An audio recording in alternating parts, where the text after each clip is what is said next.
Welcome to episode 129 of the Left Behind Game Club. This week we begin our two-part Legend of Zelda Breath of the Wild series with part 1. Let's get right into it. You're listening to the Left Behind Game Club.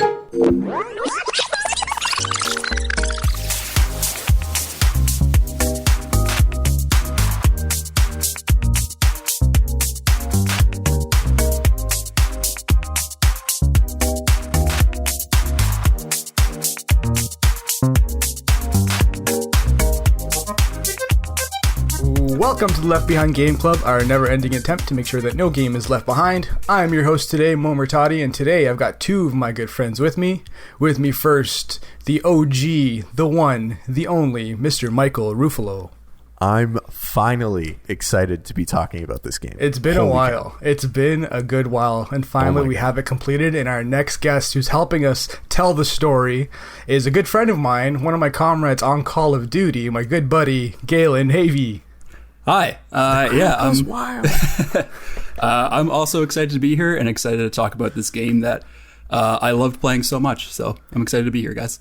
Awesome. Yeah. So today we got one of the games that I think Mike has been bugging me to play, and it's just never pulled me in. But I completed it. I'm ready to rock. I'm ready to talk about it. It's Breath of the Wild, Zelda's first iteration into the Switch world. I cannot believe you said it did not pull you in. Man, I feel like we've got a lot to dig into there. Totally. Yeah, I was the exact opposite. It pulled me in immediately.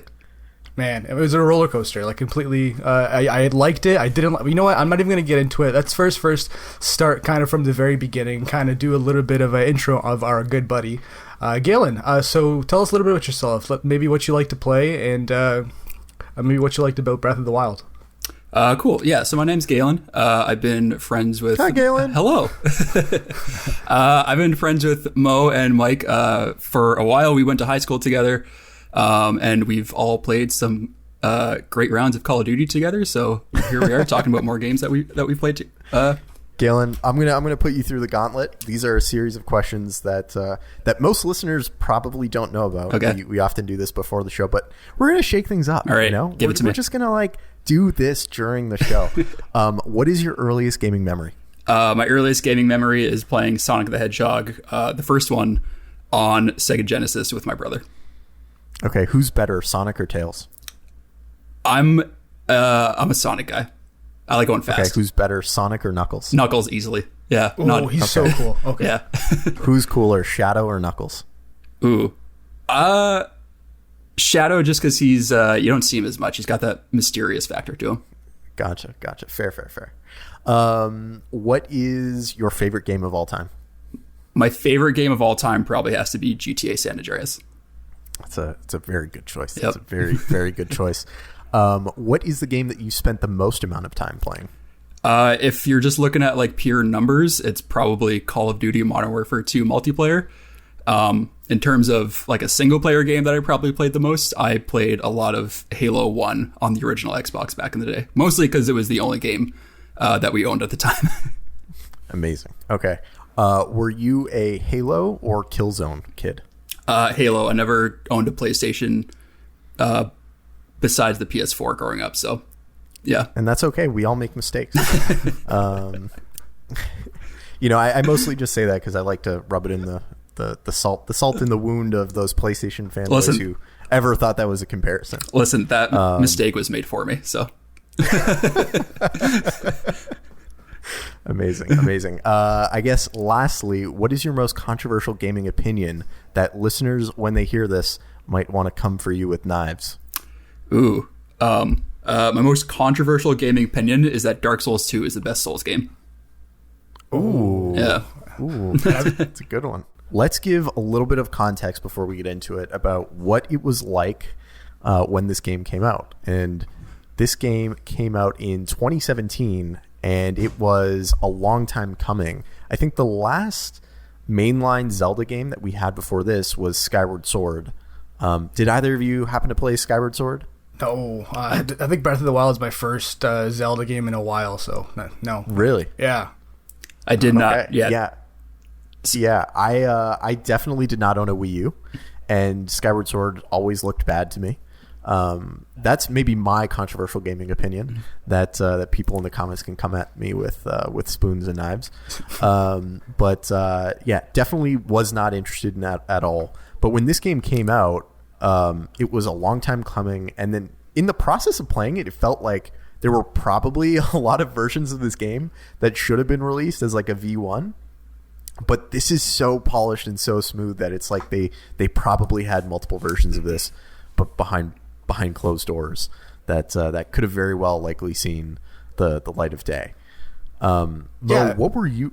Sorry. No, I was like, yeah, isn't it? Because like right now there's a new game, like the Hyrule Warriors, the most recent one, and that seems like it's just been like that value add, the bonus content that like wasn't completed in the game. So I can totally see it. Like this could have been almost like a release where like each region, each divine beast essentially could have been like season 1, Vah Ruta, season 2, and kind of. But it was surprising. It came together like it was really polished final product, and to me it seemed like it came out of nowhere. I wasn't expecting the Switch to actually have a full-fledged adventure game, even though I did play it more recently.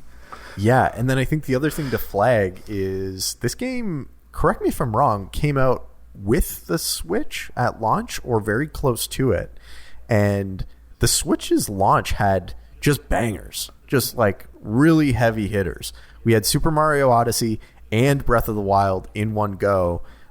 They made a really strong, compelling case right out of the hop, with the Switch being a console to get. They definitely were not making the mistake of the Wii U. Yeah, and the buzz was there too. Like I think when they released all like the teaser trailers and like the animations, people almost thought like there's no way this is gonna run like on a little mobile platform. And then what I noticed specifically, because I wasn't an early adopter of the Switch console, so I didn't play Breath of the Wild until years down the line.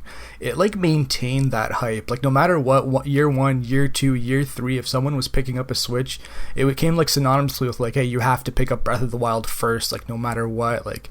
It stepped over the traditional like Mario games that are usually recommended. It was with like to this day, someone picking up a Switch, what do you hear? Hey, you have to play Breath of the Wild. Yeah. I couldn't agree more. I remember when this game came out, it was not just a universal like, oh, this is game of the year, like almost hands down.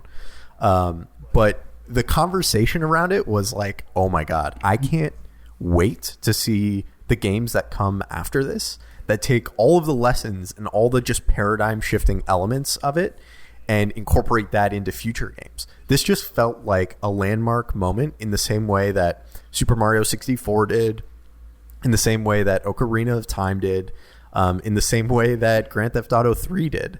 They were all moments that you just felt like, oh, this is the new way that we do things. And playing this game now in the modern day, it blows my mind that we do not have more games that have like taken these things and adopted them and implemented them. And it probably just signals how incredibly hard it is, right? If you think about it, like Skyward Sword came out in 2011 or 2010, and this came out in 2017. So that's a long time to be developing a game. Totally. So, okay, let's bring ourselves back to 2017 while we're talking about it. What were you guys playing back then? Man, just for getting ready for this episode, I did a quick little search to the past. I just want to name off some of the games that came out in 2017 that were competing with this. So Horizon Zero Dawn, banger. If anyone hasn't played that, I preach this game in our Discord server all the time. Great video game. That was there. In addition to that, you had Nier Automata. That came out in 2017 as well. Similarly, you had Cuphead. Destiny 2 just launched around that time as well. Just game after game after game that you kind of hear nowadays is you have to play this, you have to play this, all came out in 2017 alongside Breath of the Wild. So it definitely had to compete with quite a few video games at the time. There were a lot of good games. Galen, what were you playing back in 2017? I was a little bit late to the party on this game, but the game that I was playing at the same time that and kind of falls into the same genre in terms of being an open world RPG game is I was playing The Witcher 3. Ooh. Yeah, and so it was kind of interesting to compare and contrast those two games, basically like one after the other, just because they do share the same genre, but they are totally different in almost every way. Yeah, I think if you look at one of the games that came out that year, I think it was Assassin's Creed, probably Origins. I think it was that year. And, you know, just you can't imagine, at least I couldn't imagine, types of open world games that just showed different levels of ambition and what was important. Breath of the Wild not only feels like a game that was going for a more photorealistic like view than previous Zelda games, and the whole landscape looks amazing, but also the ways that you interact with it, and it's just not something that I think a lot of the other open world adventure games of the time were doing. Yeah, totally. And we'll touch on all of them. I think maybe we can like start off and like talk about like what system and what console we played the game on, but I think unanimously we played on the Switch. Is that right from everyone? Yeah, I played on the Switch. I played it exclusively docked. I've heard stories of people who had poor performance hitching and lagging when they undocked it, and frankly, this was just a great game to lay back on the couch with a Pro Controller in my hand.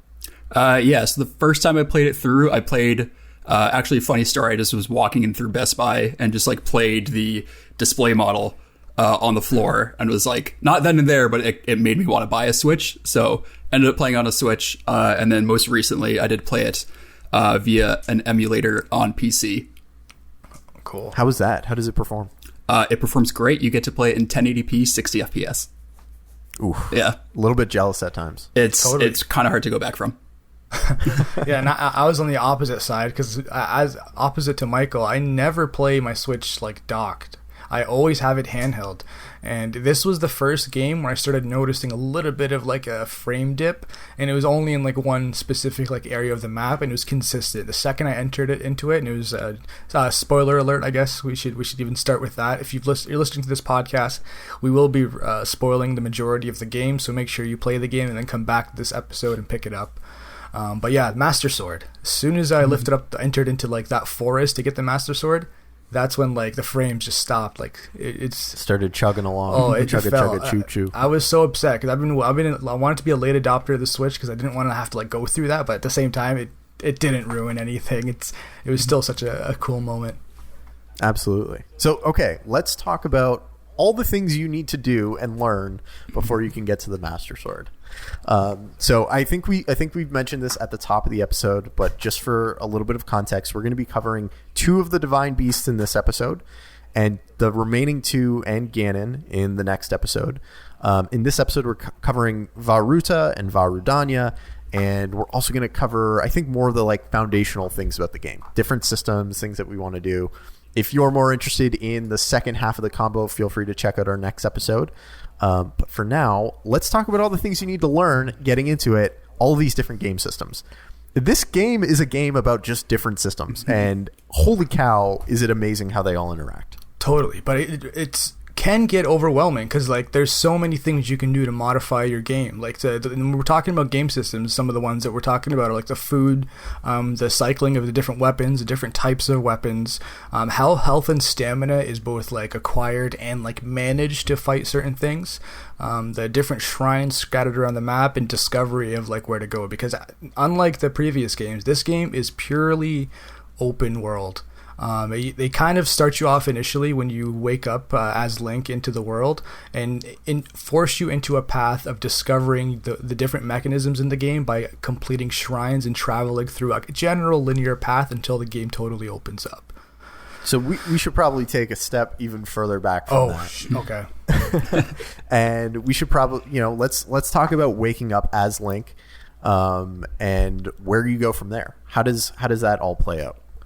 Yeah, it's kind of a very like mysterious moment. You're waking up as Link, and you're hearing a faint voice in the air. Turns out it's Zelda, who's calling you up to awaken you into this world. As you emerge, you realize like, holy, like where am I? Things are almost destroyed. You're kind of in this barren, not wasteland, but a giant open world.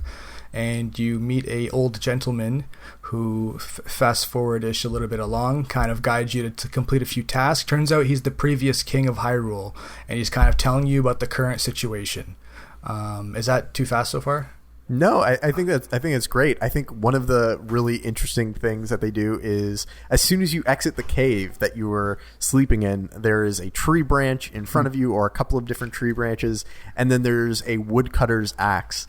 And those two experiences with the different macablins or goblins or whatever they're called laying around help you, one, realize that all of the weapons that you pick up are going to break. Everything has a durability on it. And then after that, you need to figure out how to get more weapons quickly. Yeah, I think what both you guys just mentioned, the waking up and you're kind of confused about where you are and the state of Hyrule. And then also you see the Great Plains as soon as you exit the cave. And then the other thing that you mentioned, Mike, about the weapons breaking is they all kind of serve the greater purpose of this game. And sort of like, I guess you could call it like the thesis statement is just the word discovery, and just how every single element, and you can just kind of feel that every single decision made in this game was to encourage you to discover the world and to kind of figure out what, how you want to play it and how you want to go about it. Because you pull out to the Great Plains and you see Hyrule Castle off in the distance. You're like, I want to go there. You see some other towers off in the distance. You're like, I want to go there too. And it's up to you to discover how to get there and how you're going to make your way across this open world. It's such an amazing feeling to know that anything you can see in the game, you can eventually get to. Yep. Like so many games will give you, especially like the Halo series, give you an amazing, beautiful skybox that looks unreal, but you have no hope of ever really being able to go and experience and see those things. And one of the great, both overwhelming and awe-inspiring moments is when you realize, oh, that thing that just seems way off in the distance that I'll never be able to get to is a place not only that you'll go, but probably go multiple times. So let's talk a little bit about the weapon system. We've talked about a bit about it already. So this is my encapsulation of it. I'd love to hear your thoughts and how you tweak it or add to it. But the system is designed around disposing of weapons, breaking them, and finding new ones. And it is both so joyful to find a really great weapon and so frustrating to have it break in your hands, because I found that because these weapons broke so often or so easily that I was hoarding weapons left and right. I was trying to find the best weapon and then hold on to it in a way that like, oh, well, I can't waste it on this battle. There's going to be a better time to use it. Until I eventually was just not using these weapons. I was buying more and more space in my backpack to hold them all, but rarely ever actually using them. Did you guys have like a specific, like early on, obviously you're cycling through different like weapons, but did you have that weapon type that you'd hold on to for those tougher fights? Because I think you kind of, to survive, you always have to have something in the bank ready in case that big badder person comes at you. What did you usually save for your fights? My go-tos are always the Guardian weapons, just because I felt that they did the most damage and lasted the longest. But it was definitely a bit of a hurdle to get over. Just being able to say goodbye to your weapons because you know that they were not going to be with you for long. Absolutely. Yeah, the Guardian weapons, for context, are they're like rare ancient relics. I think they probably are related to your Sheikah Slate in some respect. They're blue. And they're blue, and they look like they're like, I don't know, made of lasers in some respect. They look super futuristic. Yeah, totally super like, yeah, ancient alien type stuff. And very, very strong.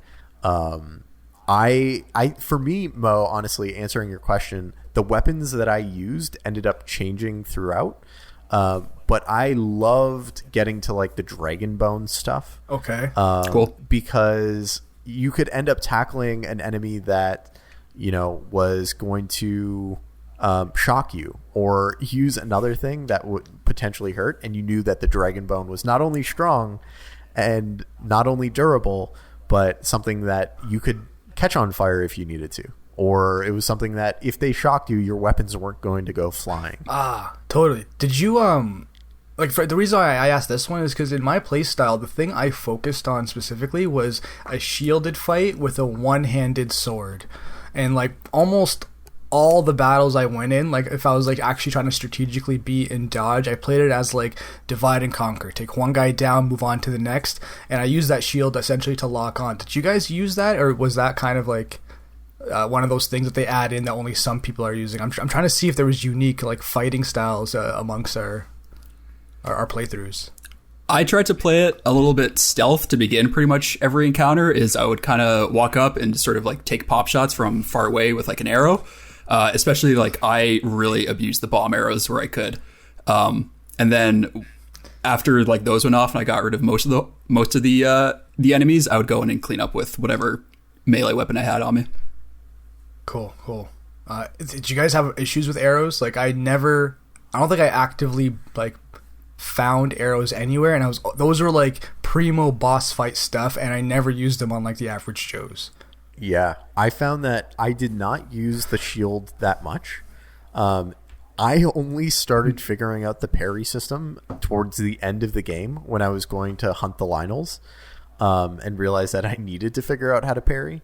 I spent a lot of time with the rod or staff weapons that you could kill a bunch of people from a distance and get a lot of jabs in very quickly.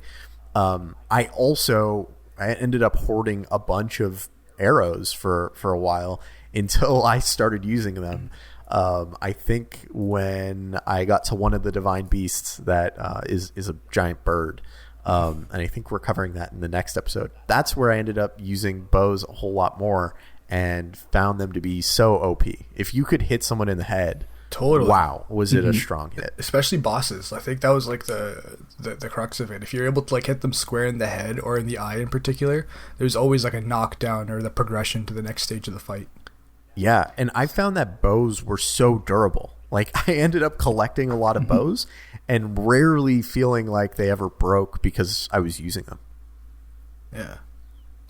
I think like I don't know if I've ever distinguished a bow from the other except for the ones that had like the functionality of shooting 2 or 3, but like I think one in and there's one more that like when I snapped it back it was like a focused one for like long distance. Besides that I was slinging them in like rapid fire mode. Definitely didn't play them with like a strategic mind at all.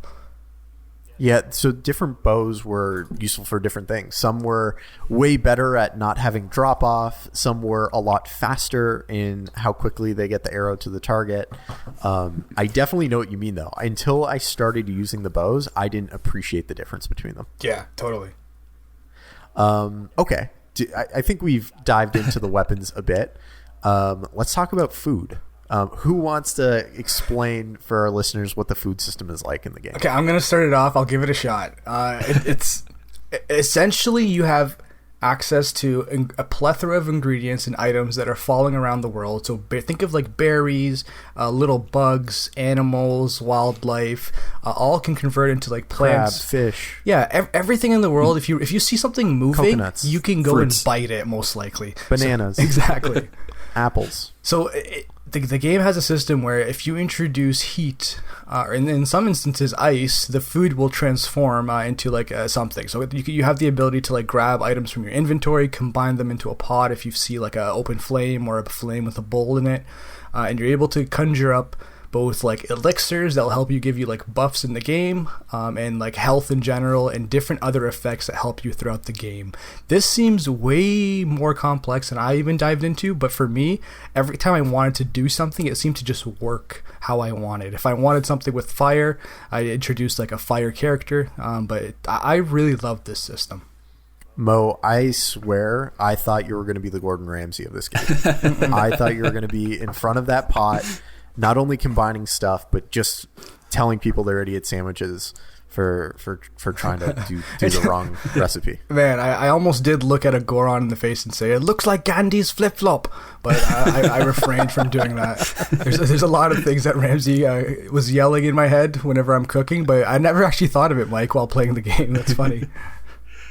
Two of my favorite little details about this game, among many of my favorite things about this game, is number one, the sound that it plays when you're making some food, and especially like once you get like a successful, you make something successfully, because I don't know if you guys had the experience of trying to make something and it failing and it just gives that sound. Oh yeah. Oh yeah. The wet fart sound. Yes, that one.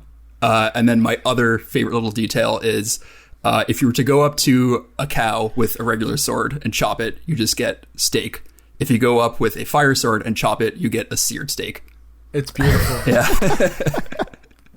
There is so much attention to detail in this game, and the food is one of those perfect areas. I totally did not understand the food system at first. I understood like the very basic stuff, like if I hold more apples and bake them all together, it will make a dish instead of just more baked apples. But over time, I started to figure out what items did what, and I got honestly, it felt like me in my journey of being a home cook, of like, you start out with a really basic recipe, and you work with your favorite ingredients, and then as you get more comfortable, you can suddenly start pulling off some crazy dishes. You suddenly understand what the building blocks of cooking are, and you figure out how to put everything together. So by the end, I was making like these amazing mushroom dishes and finding ways to just optimize the hell out of the food that I got. The other thing that I found was one of the dishes you can make. Honestly, I'm surprised I'm blanking on it right now. It's been a couple months since I was playing, but there's a dish that you can make that optimizes for what your input cost is to your output if you sell it. And this is one of the ways that I min-maxed my playing of the game to get basically infinite money. I spent a bunch of time farming a crazy amount of stuff so that way I had money to buy anything I wanted anywhere I went. Man, I was thinking about this the whole time. I'm like, there's definitely some like spreadsheet out there to like show the optimal like food you can do, and I kept yelling at myself like, do not look for it. Do not look for it. Michael is waiting for you to finish this game. Like, you cannot dive into this rabbit hole, because I wanted to so bad. I wouldn't have blamed you, Mo. I mean, I desperately did want to record this, but I do appreciate that you took the bullet for me and moved through it. So yeah, I think not only can you grab any food item, but the enemies also drop things when you kill them, depending on what type they are. So if you kill any of the chews, you get choo-choo jelly. In different like flavors, right? You can get regular choo-choo jelly, you can get electric, you can get fire, you can get all different types. You can also, whenever you kill the bokoblins, you can get their horns, you can get their jaws, you can get the toenails of the giant ogres. You can get all of these different parts, and if you use those in the cooking, you can get different elixirs that give you different buffs and things on top of that. I have to admit, I did not use elixirs at all. I did not figure out how to best combine those ingredients. I just ended up selling them in a lot of cases. And I think by the end of the game, I had hundreds of just about every item. Yeah, it was totally like the food. I did a little bit of just like making as I needed, especially for some fights where you're going to be eating a lot because you're going to be like attacked a lot. But elixirs, I made a first couple when missions told me to do it. But a lot of them were like, hey, help you be like heat resistant. Well, you could find clothes that would like solve that, or like, oh, it's too cold up there. Well, you'll eventually find a solution that elixirs like aren't the most optimal for. So yeah, I didn't do that either. I sold them for money the majority of the time, the bug parts and the monster parts. Yeah, Galen, did you use them? Yeah, I can't really say that I did. I think I stumbled upon making them when making food, but really never found like a crazy use case for them that I felt that I needed to use them for. Besides, like I think pretty early on there was a situation where you needed to venture into the cold, so you needed to make an elixir that would heat you up. And besides that, I think I used it one more time in a different cold area of the game. But besides that, I didn't use it a whole lot. That was the key moment where I started to feel, I don't want to say comfortable with cooking, but that's when I really was like, oh, I'm going to have to learn this cooking system. When they send you into the cold and they basically say, like, you better grab these peppers and cook them into a dish because it's the only thing that's going to allow you to survive your approach here. I also think every single person has had the experience of grabbing a bokoblin part or some enemy part and adding it to your food dish and having it end up with the wet fart where it's something inedible that you can't actually use. That happened many a time on my playthrough. I don't know I can't imagine a single person that played this game that did not have that. So that is one of those rare universal gaming experiences, I think. What did that do? Because the description for it was like, might do something, might be good for you. It was like a little snarky comment. Could you get hurt eating all that stuff? I think your Link vomits if you eat it. What I love about it is the image is pixelized because they're like, this is so disgusting, we don't even want to show you. Yeah, man, Nintendo just knows what it's doing. The other mechanism that we kind of didn't touch up on yet is the horses, wild roaming horses that essentially are your ghost from Halo, or your I think that little motorcycle rider from Destiny 2. Essentially, your way to travel around this vast open world. They're a callable little horse that you can catch. Did you guys really dabble a lot with the stables and like customizing your horses and all of that, or did you just grab one like me and just kept it the whole game? I feel like Galen definitely did. There's a Witcher 3 Roach element, I think. Roach is the name of the horse, right? Roach is the name of the horse, but I did not use the horses all that much. Come on. I did not find them nearly as useful as a Roach, because I kind of, like with every other part of this game, it's like I just found there were just the other multiple ways to do things of like being able to get around the map was like, for me, a horse was like way far down the list of the most interesting things that I could traverse this world with. Like the climbing and the hang gliding and the shield boarding were way more exciting to me. Oh my god, I didn't realize that shield boarding was a thing until I was basically done the game. It took me a while too. I just remembered, and I didn't do it at all. Yeah, it was pretty late for me when I realized like how to do it, but I probably added another like 5 hours to my playthrough. I was totally on the last Divine Beast, and I was riding those walruses in the sand with the with the shields. And I don't know if you realize this, but different shields perform differently when you shield ride, right? Like based on their shape, based on their durability, et cetera, et cetera. Like some are way better than others. That I had no idea of. So I think I must have been the only one that used horses then. Yeah, because I think I had like 2 horse symbols randomly in the map, and they're the ones I just forgot about. And like Galen said, like I just kind of, it was just so fun just like traversing the environment. For me, I just kind of climbed to the highest point and just started gliding a lot. So the horse was like an afterthought. Unless I was near a stable, then I'd call it and I'd have it take me to wherever I'm going. See, I found the horses super useful in mapping out or discovering the whole map. And once I had discovered the whole map, then I ended up fast traveling just about everywhere. But there were often missions where it's like, oh, it's going to be in between these two places. It's not especially close to anything. So you better get comfortable finding a way to get there.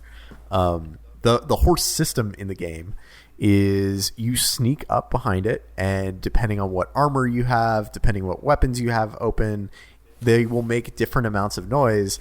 And once you get up to them, you hop on the back and you need to tame them. And once you've tamed that horse, you can bring it to a stable, leave it there, and they'll all have different levels of speed, stamina, durability, etc., etc.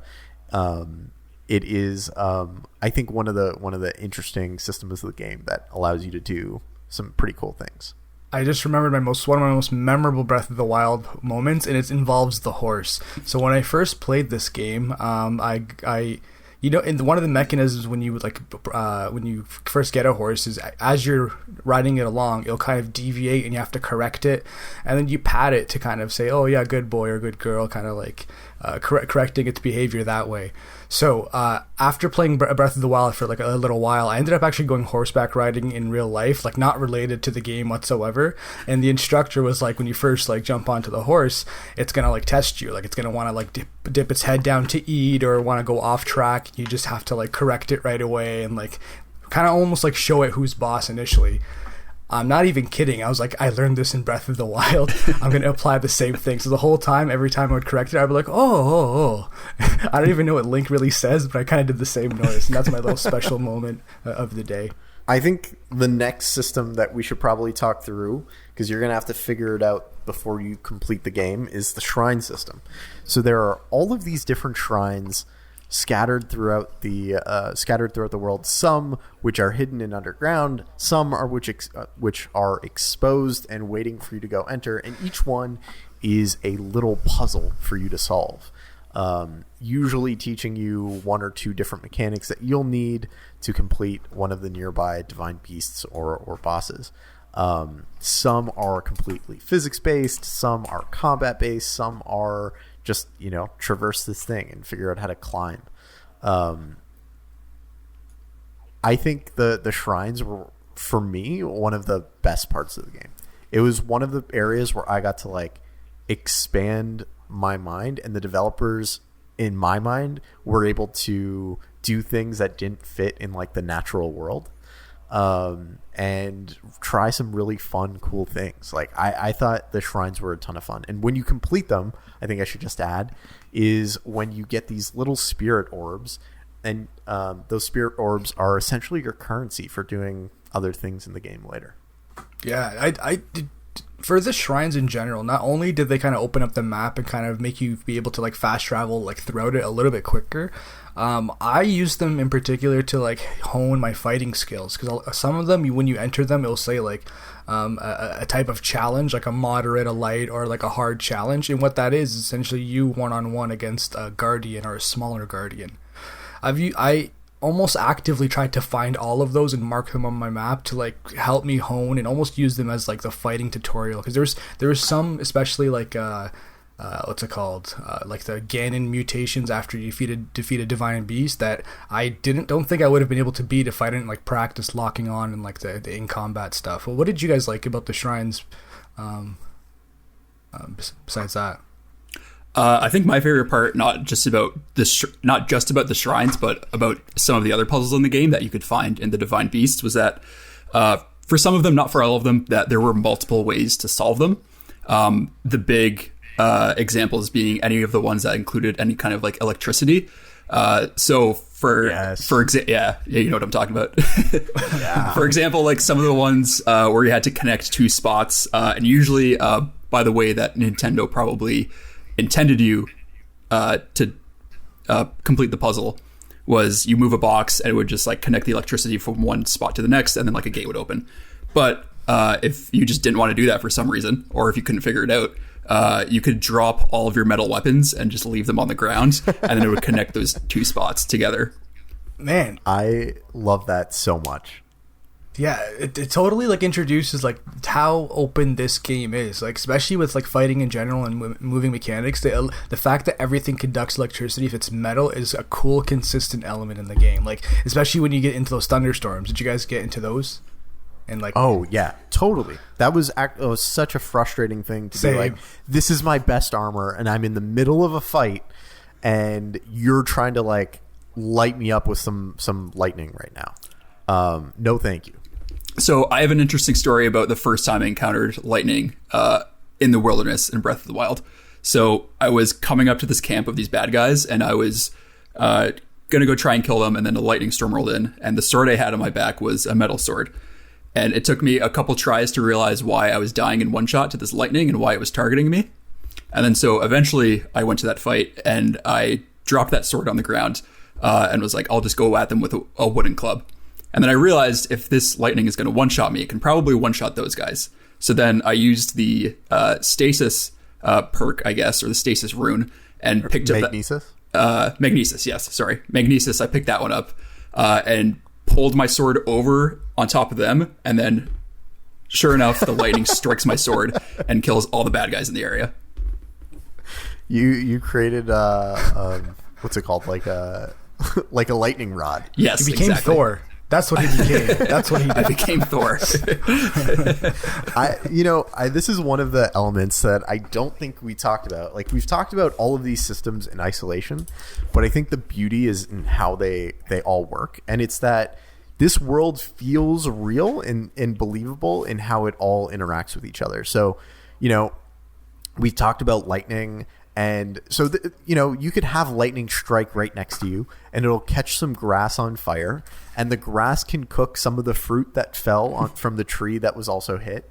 And not only will you find cooked fruit there or cooked food, but the fire from the grass will create an updraft that you could jump into and use your glider to have that hot air carry you up into the sky. There's just a huge number of ways for it to both go right and go wrong. And, let's say you needed a torch. You could dip your club in the flaming grass and suddenly have a torch that you're running around with. There's just so many ways that this world fits together. I think for me, where I best saw it come together was when I was trying to cross the river and there was a raft there. And you grab the Korok leaf and you attack with the Korok leaf, and that will blast a gust of wind in the direction that you're facing. And you realize, oh, I can just propel myself across this water with this leaf here. This is amazing, Man. It's such a cool moment. That's the thing. I think every single person that plays Breath of the Wild has a weird way of using a mechanic, or even if it's the intended way, but it's piecing together like this. You're trying to figure out a solution to a problem, and there's so many ways to do it, especially in Breath of the Wild. My moment was the magnesis. Near final stages, you're able to like see these giant aluminum like tins that you can magneto lift up. I don't know if you guys ever tried it, but you can turn into full-fledged Magneto by picking those up and just launching them at characters, and they do crazy damage. It becomes like an actual like weapon mechanic if you're able to like time it right. Launching giant metal containers at things, it is nothing but good for you. I'm totally with you. I spent a bunch of time just grabbing them, bringing them as high as I could in the air over the head of the enemy, and then dropping it. Dude, swing them. Yeah, you could just swing them and crush people. The thing is, when you discover your way of doing something, you're like, this is so great. I'm glad this worked, and it's not like ignoring the NPC or going through them, kind of. Absolutely.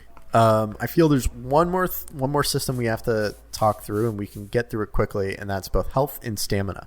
So when you complete the shrines, you're given these spirit orbs, and you can take 4 of those spirit orbs to any little temple, pray to the god of Hyrule, and get either more health or more stamina.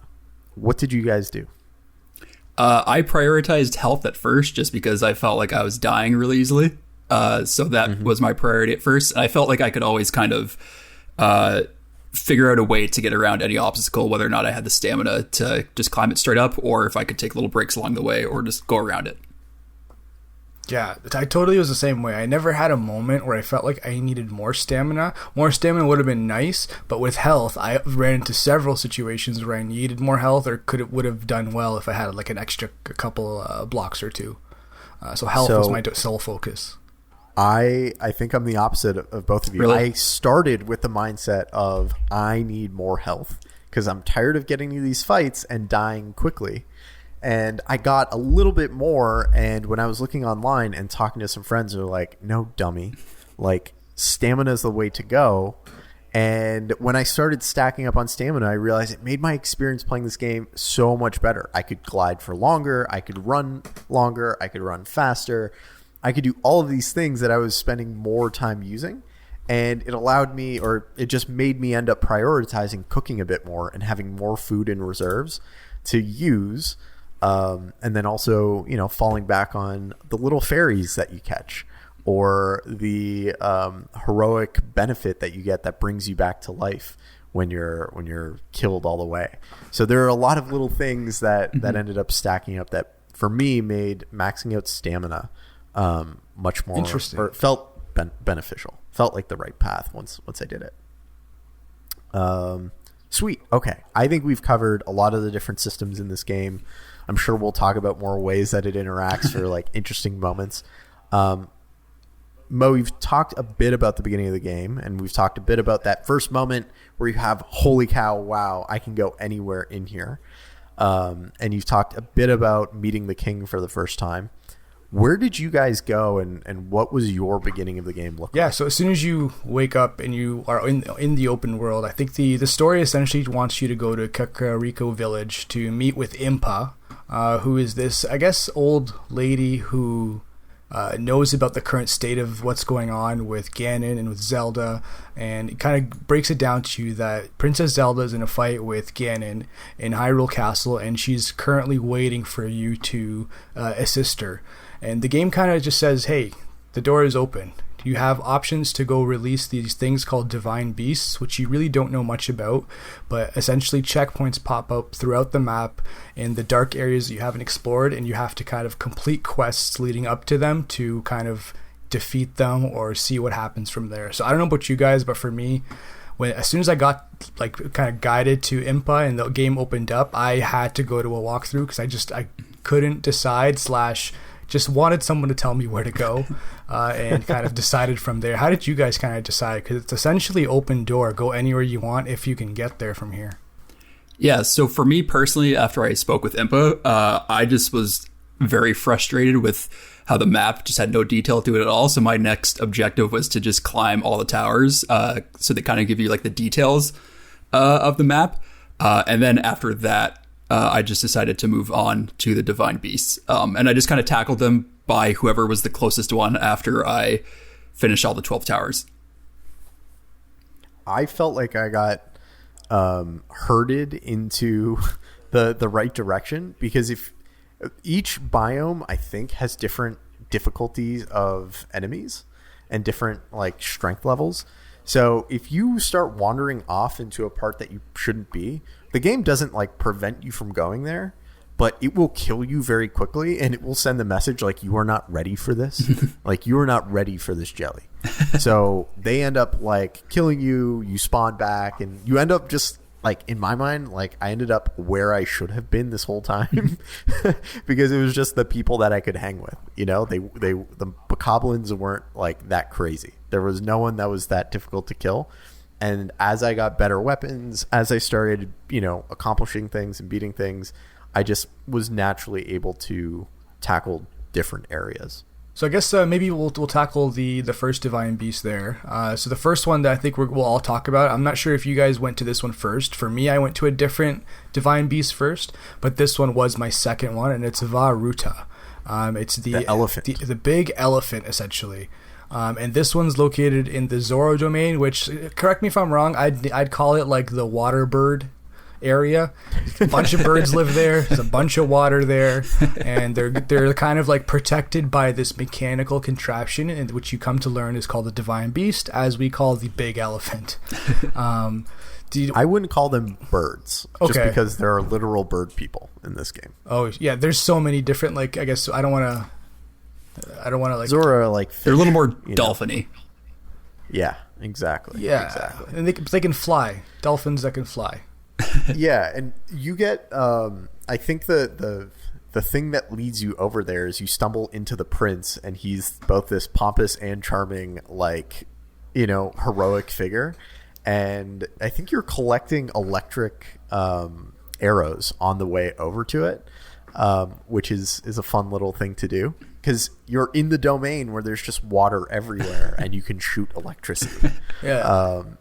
And when you finally get there, they explain to you, oh, like, here's the problem. Vah Ruta is going crazy.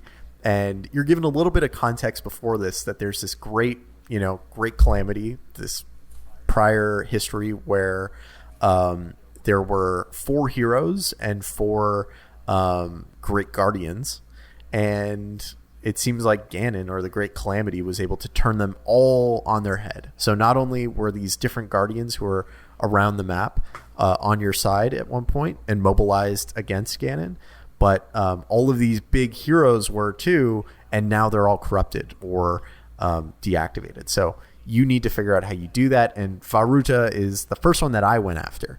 And I think, correct me if I'm wrong, you primarily have to just figure out how to get the water that he's spewing in a different direction. Yeah, just in a nutshell, all the Divine Beasts are essentially mechanical figures where there's puzzles inside.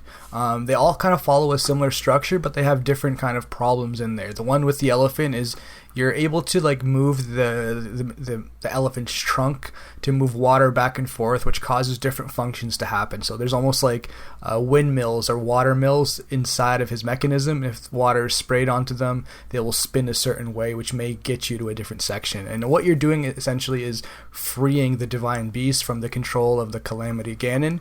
And by doing that, you're kind of reaching mini shrines throughout the Divine Beast to kind of wake it up and bring it back to power, thus giving you almost the bump, you like an additional like attack ability or whatever it might be. In this case being, it gives you the health buff. So if you do get knocked out completely in battle, you do get a complete revive and a complete boost in health essentially.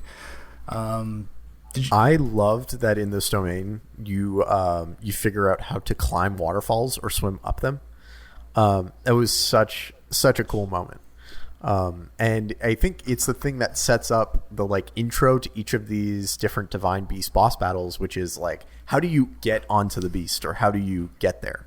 And the setup is largely this prince that you meet earlier says like, hop on my back, and he's swimming around Vah Ruta, and you need to attack the different points that allow you to get close and get on board. How did you guys find Vah Ruta? For me, it was I loved the fact that I was able to like do that waterfall like glide and like learn a new mechanic. But I had like the super jump ability that the bird Divine Beast already kind of gave me. Okay. So my experience with this one was a little bit easier because I was able to like glide up really high and like attack at a different angle. So how did you guys find it coming in fresh with no ability? Was it a tough first Divine Beast essentially? I thought he was a good first Divine Beast. He wasn't too complicated, and his like the attacks before you kind of get in are like telegraphed like very, very early. So you can he essentially shoots ice blocks at you, and then you just break them apart, and that gives you an opening to go up the waterfall and attack those points like Mike was talking about. And it's all like telegraphed pretty early. There's a lot of time to react to them. I think it was kind of intended to be the first Divine Beast that you attack, because everything that he does is pretty none of it comes as a surprise, really. That's exactly how I felt. I felt like this was the easiest of the Divine Beasts, and was the one with, I wouldn't say training wheels, but it was definitely the one that they are going the easiest on you, you know, like in the same way that you're going to get funneled into certain areas. It felt like I was funneled into the Vah Ruta like Divine Beast, you know, story right from the get-go. The thing that sticks out to me about this one was Water Blight Ganon, and I was just like totally like unprepared for him because I had like no arrows, and I ended up just like cheesing him at the end by just throwing bombs at his face. Like that's the biggest thing. That's the biggest memory for me from this boss. Yeah, I mean, I think fighting the Water Blight Ganon was a surprise for me, because I was not expecting to have these mini Ganon fights throughout the game, and especially not during these moments. I don't know, you can see the corruption, but I didn't expect that I was going to have to fight it, at least initially. Yeah, I totally had to like back out and buy more arrows, because before you start, your companion guy who says, hey, make sure you have arrows with you, he kind of gives you that heads up, but they were so scarce throughout this game that the only way I was able to win, it was those headshots and the eye shots that we mentioned like earlier today. I think one of the things that is worth mentioning is that during the Divine Beasts, you are essentially like teleported outside of the map in a way, where you have a little mini map of what the beast is looking like and what they're doing in the bottom right. And so much of you completing the puzzle of it is getting the beast and adjusting them to the position that you want them to be. So in a lot of this, Mo mentioned there's the different water wheels, there's the gears that you have to get back into the right spot. There's also a bunch of using the freeze mechanic with your Sheikah Slate, and creating different pillars, opening different doors, getting things open. And then with this one in particular, I think the thing that I remembered the most was it was about moving the trunk so that way where the water was going was adjusted. And I think as soon as you get that all aligned, Vah Ruta just starts moving off out of the water, and it isn't a threat for the Zora Kingdom below. All right, so we've tackled the first Divine Beast, and I think we've gotten a pretty good grasp on what it's like tackling one of these. Let's talk about the next one. Mo, which one are we talking through next? So the next one I have that I set in the call. Sorry, I'm gonna break off of the recording for a sec, but I put the one from the Goron, the fire one, but that should be the last one, I think, because I think it's the hardest one. So I think we should talk about the bird next. What do you think? Vah Meadow, I think his name is. Believe so. The bird is the one that I did next too. Okay. I think. Really, I think I did the salamander next when I played through. Oh, really? Yeah. The walkthroughs say to do Vah Rudania, the one on the mountain, Yep. Mount Doom. Okay. I'm good Yeah, let's do that talking one. about Vah Rudania. It next. doesn't Yeah, matter let's to do me. that. Like I can just add context that like, hey, I did this one at the end. Yeah, same. Okay, so that's all we'll do. The next one we have up is Vah Rudania. For me, guys, this is the last one I did. It seemed like it was the trickiest one based off of like the kind of guide I was following for like just figuring out which divine beast. They said this one saved last, and it's the one, the salamander, the big fire breathing one in the Goron city. How did you guys find this one? Yeah, this is the one that is basically on Mount Doom. It's Yeah, like totally. surrounded by lava. Like Sauron's looking at you the whole time. No wonder I like There's- this one. This is the one that I did last because I was so intimidated, like getting close to this thing. Like it felt like I just got near and all my metal equipment started, like getting too hot to touch, and anything that was not made out of metal was starting to catch fire, and I was just taking damage by being near it. And I was like, oh man, I don't know what meals I need to make just to be able to like survive here for a period of time. So I ended up pushing it off until the end of the game when I had a way better sense of it. And even then, this felt like the single toughest divine beast to tackle.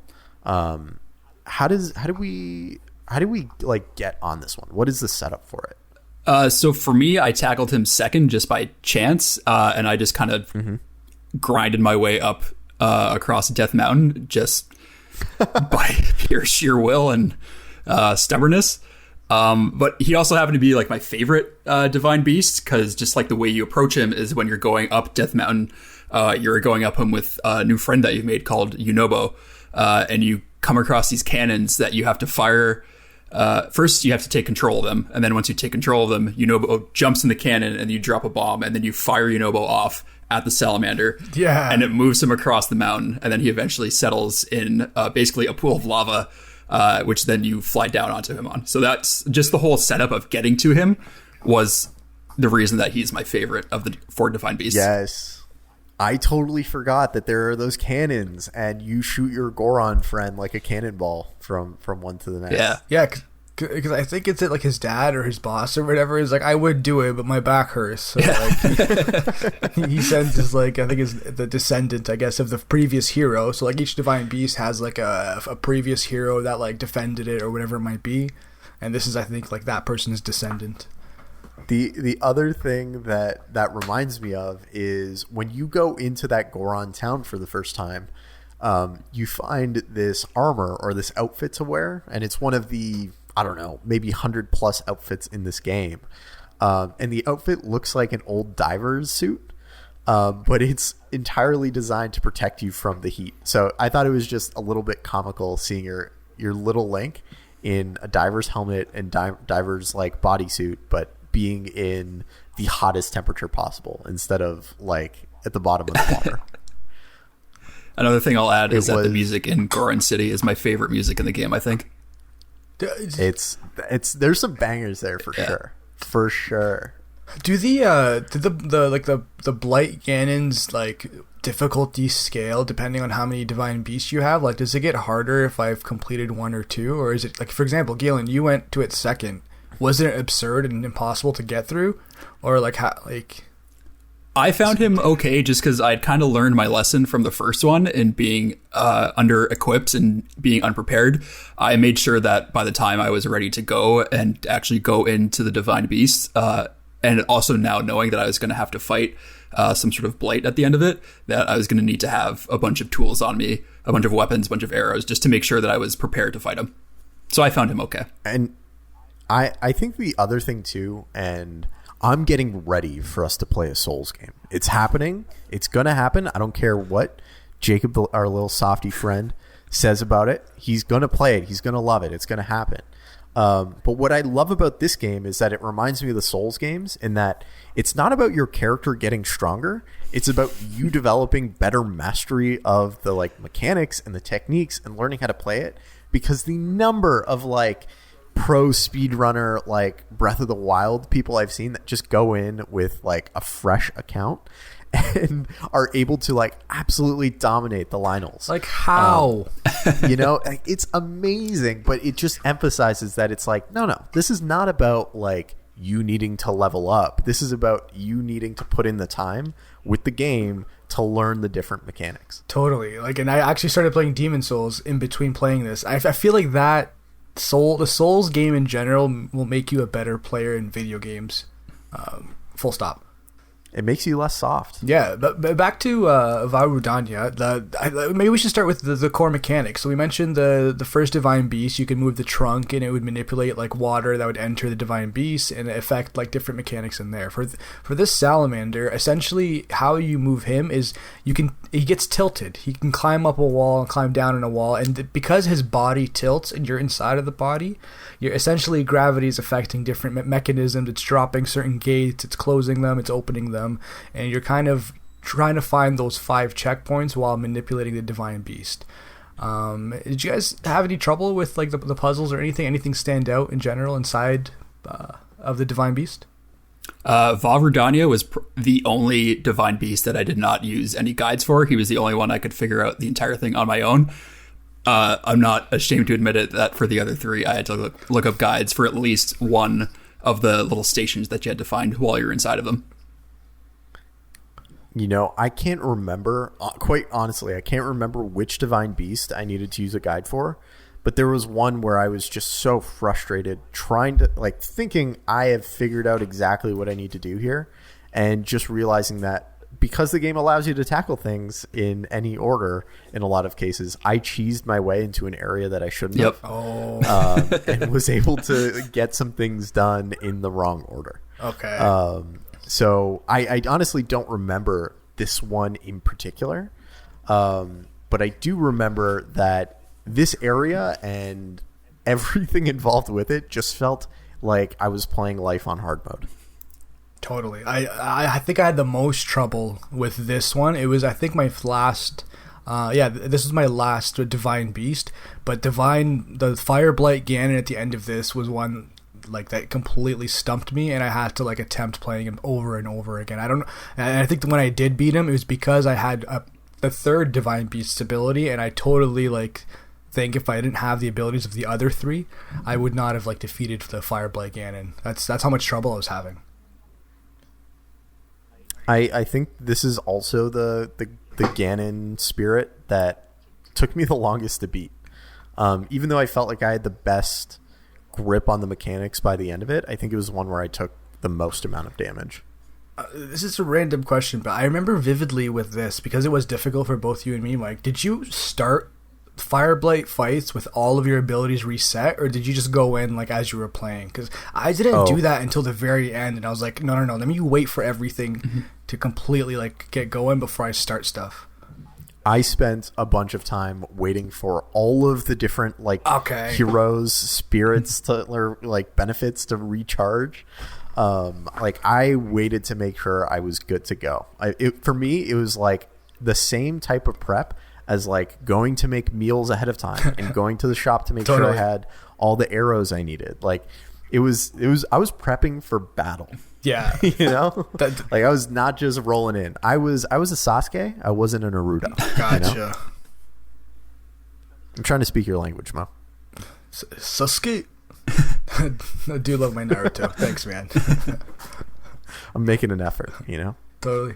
Once you kind of take down this Divine Beast, I can't remember so the ability is essentially like a defensive block, right? Yeah, exactly. So when you were climbing up Death Mountain to essentially like move Vah Rudania into the lava, when you were firing Yunobo to basically act as a live cannonball into him, he was activating the shield ability.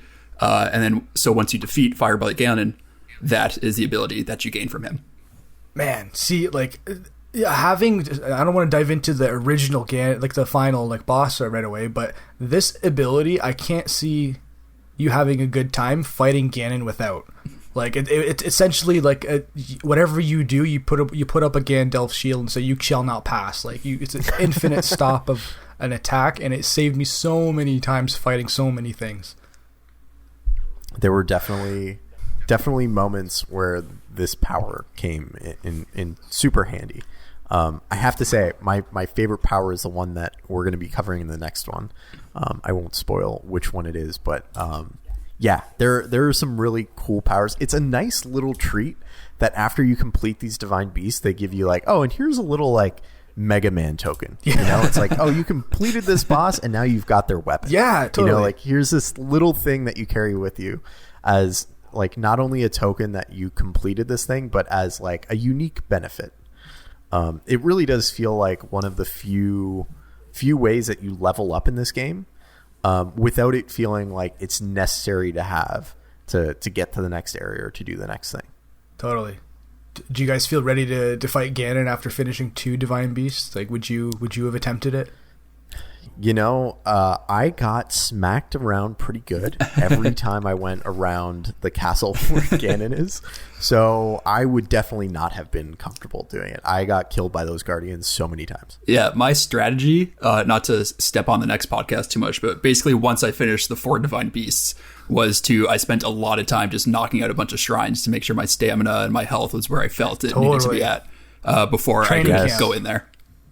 Yeah. Oh man, I cannot echo that enough. Not only did I hunt down every single shrine I could find because I thought they were fun, but it also was like, oh, this is the way that I grind this game to make sure that I have all of the resources I need when I walk into that next battle.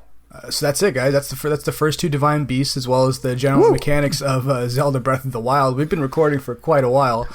There's so many things we could talk on about, but I think we're going to save it for a part 2 to continue on with the big bad Ganon, the other 2 divine beasts, and just some closing opinions and what we really feel about the game. Because we've been lovey-dovey, we've been talking about all the pros, but next episode we're gonna give our final full opinions.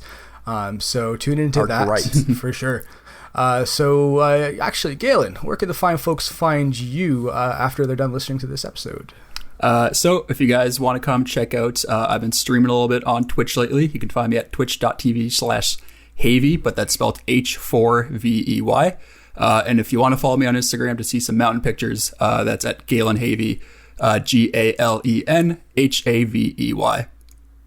Awesome. You can find me on almost all social media platforms at mrtati, but also on our Discord server where we're chatting about Breath of the Wild and all things video games. That can be found at leftbehindgameclub.com or leftbehindgame.club/Discord. That'll take you right to that server where we can chat with you guys about everything gaming.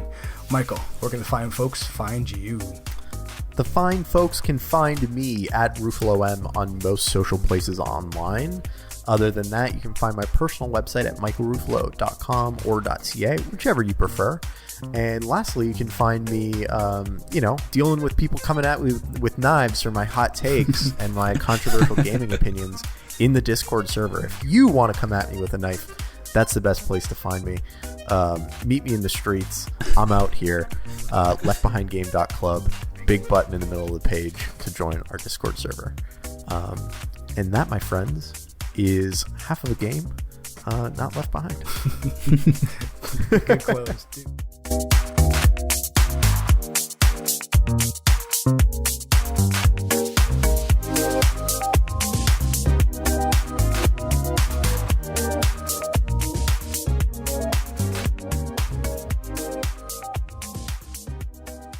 Hey, I'm Jacob McCord. I'm Katie Lesbrance. And I'm Travis Colnut. We are hosting a brand new podcast called Cutscenes. There are tons of video game podcasts and tons of TV film podcasts, but we're going to bring you the intersection of both and talk about video game, movies, and TV. I know what you're thinking. Aren't most of them not very good? Wrong. Some of them are fine. And we're going to tell you all about them. Make sure to subscribe on your podcasting platform of choice. Follow us on Twitter at cutscenes_pod. And most importantly, give us a listen. See you soon. Cutscenes, a video game movie podcast.